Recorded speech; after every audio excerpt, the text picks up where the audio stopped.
For almost every other moment in life, not crying is usually a good sign. You're fine. Everything's okay. Nothing to see here. But for the first 10 seconds after you're born, it's the exact opposite. No cry? That's a problem. And the reason why is one of the most dramatic survival stories hiding inside what looks like a perfectly ordinary moment. Welcome to Ever Wondered, where we take things you've seen 100 times and reveal that they're actually kind of insane. So, you've been inside a warm, dark, fluid-filled space for approximately 9 months. You haven't breathed once. Not a single breath. And that's fine, because you didn't need to. Inside the womb, your lungs are completely filled with fluid. Not air, fluid. And your oxygen.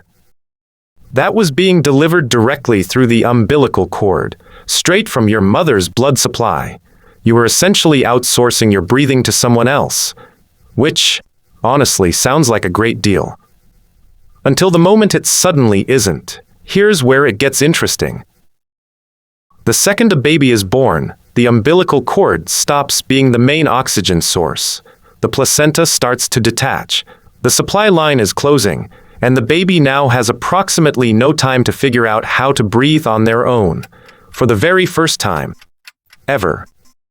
Now think about what that actually requires. Those lungs, still full of fluid, the air sacs inside, called alveoli, are essentially collapsed, stuck together, like a deflated balloon that's never been inflated before. And to breathe, a newborn has to expand those lungs against that fluid, against that resistance, for the very first time, while also figuring out that breathing is a thing they need to do. All of this, in the first seconds of life. You'd think evolution would have built in a practice round. It did not. And if you caught our last video, the one about why human babies are so helpless compared to animals, you already know this is kind of a theme. A foal is walking within an hour of being born. A human baby can't even hold its own head up. And now we're adding. Also can't breathe on its own without a full-body crisis moment. Humans really committed to the bit. But here's the thing. That helplessness isn't a flaw. It's actually a trade-off. One that evolution made very deliberately. We'll come back to that. First, back to the lungs. So how does it happen? The answer involves pressure, chemistry, and a response so automatic it doesn't even wait for the brain to decide. When a baby passes through the birth canal, the physical compression of the chest actually squeezes fluid out of the lungs. Nature's version of wringing out a wet sponge. Then, the moment the baby is delivered, that pressure releases. The chest recoils. Air rushes in. But that's not enough on its own. Because here's the part most people never think about. Something has to trigger that very first breath. And what triggers it is a sudden, dramatic change in environment that the baby has never experienced before. Cold air, bright light, loud sounds, physical touch, all hitting at once. These sensory signals travel to the brain, and the brain sends one very urgent message to the respiratory system. Go, now, breathe, and the baby breathes, for the very first time, in its entire existence, and cries. Now here's the twist. That cry isn't distress. Not really. It's actually the most useful thing a newborn can do in that exact moment. When a baby cries, it forces a massive, forceful breath inward and a forceful exhale outward. That extreme effort is exactly what's needed to expand those collapsed air sacs and push out the remaining fluid. Think of it like blowing up a stubborn balloon that's been sitting crumpled at the bottom of a drawer for months. You don't gently puff. You blow hard. That cry is the hard blow. It's the lungs saying, "We're open now. We're working. We're doing this." And doctors know this. Which is why a silent delivery room is not a peaceful delivery room. Silence after birth is the thing nobody wants. Because silence means those lungs haven't expanded properly. It means the transition hasn't happened.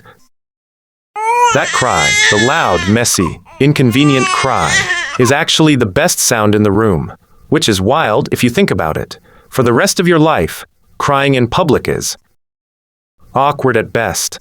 For the first 10 seconds of your life, it's the entire point. But here's where it gets even more layered. The lungs don't just need to expand, they need to stay expanded. And that's a separate problem entirely. Inside the lungs, there's a substance called surfactant. It's a slippery, soapy coating that lines the air sacs and keeps them from collapsing back down after each breath.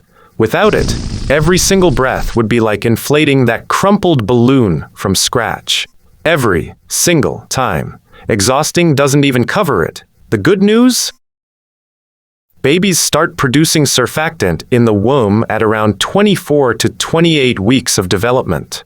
The slightly less good news: they don't produce enough of it until closer to 34 to 36 weeks, which is why premature babies, especially those born very early, can struggle so much with breathing.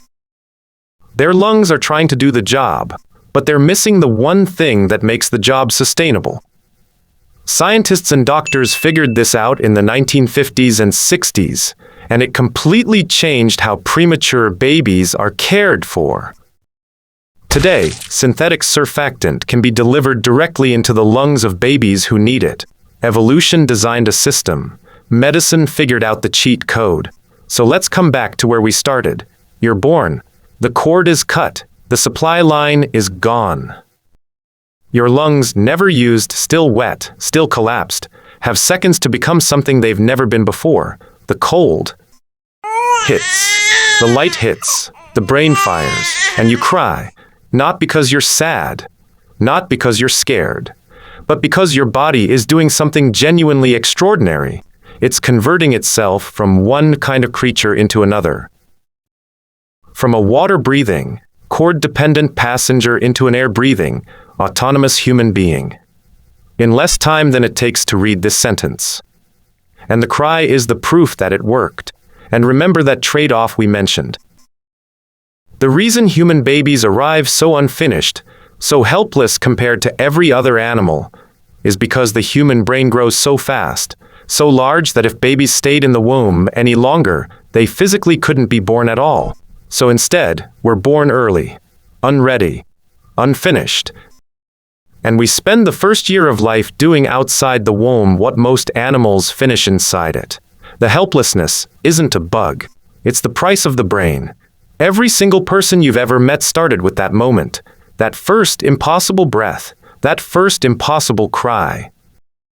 The next time you hear a baby crying, and yes, including on a long flight, just remember, that's not annoying.